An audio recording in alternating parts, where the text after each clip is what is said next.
saya Seni dari Last Minute Street Food Surabaya. Sebelum saya mengenal Tuhan, mungkin tidak terlalu ekstrim. Saya nggak rokok, tidak narkoba juga. Tapi saya sempat tergabung dengan satu komunitas rap di Malang waktu itu. Saya mulai belajar yang namanya minum-minuman keras, pornografi.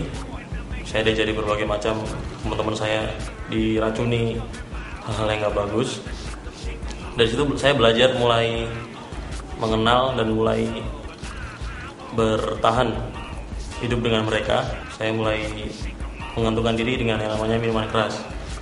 Dari situ saya mulai belajar kalau dengan cara seperti itu saya nggak mungkin bisa berkembang dan maju.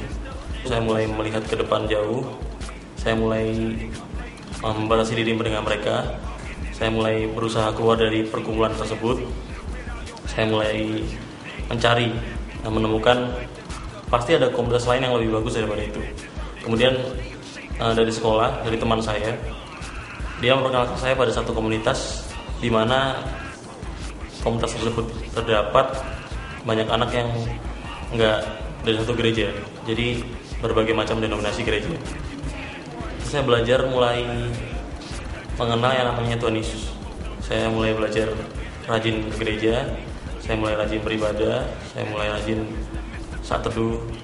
Kemudian dari situ saya belajar mengikuti choir, dancer, bahkan bermain band. Karena saya sadar bahwa komunitas tersebut lebih baik daripada yang sebelumnya.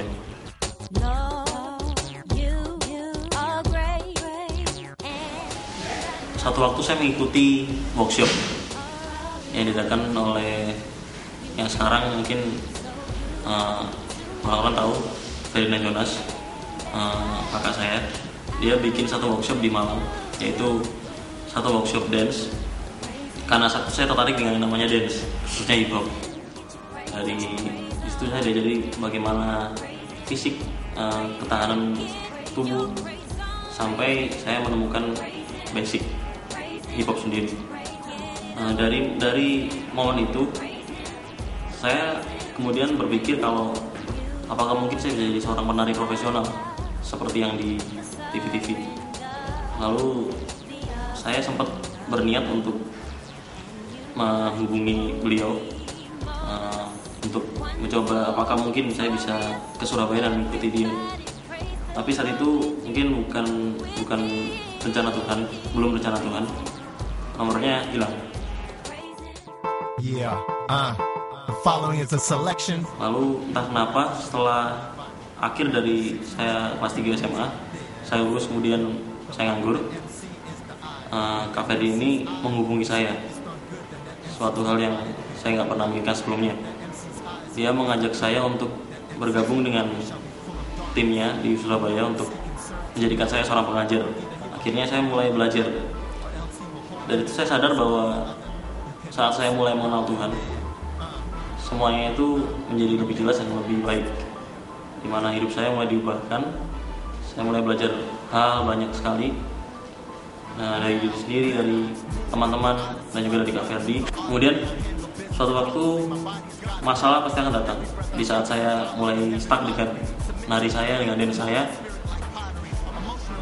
nggak pernah ingin keluar. Saya ingin bertahan. Satu hal yang menguatkan saya yaitu Tuhan selalu bicara pada saya bahwa jangan menyerah dan jangan putus asa. Satu poin yang saya selalu pegang.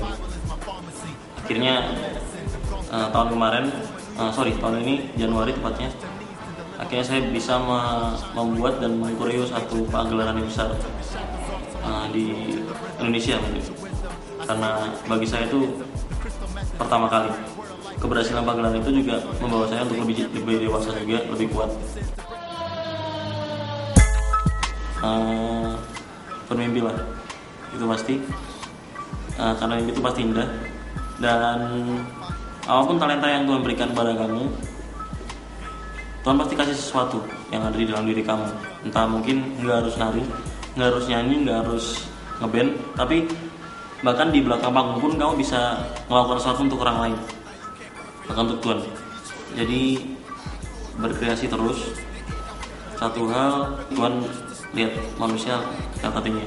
Jadi terus berkreasi, jangan anggap sesuatu sulit, tapi lewati terus, jawab semua tantangan Tuhan dan terus berkarya.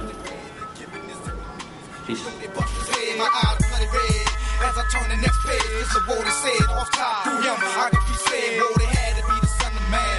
To have so much power and so much love in his hand. You know what I'm saying?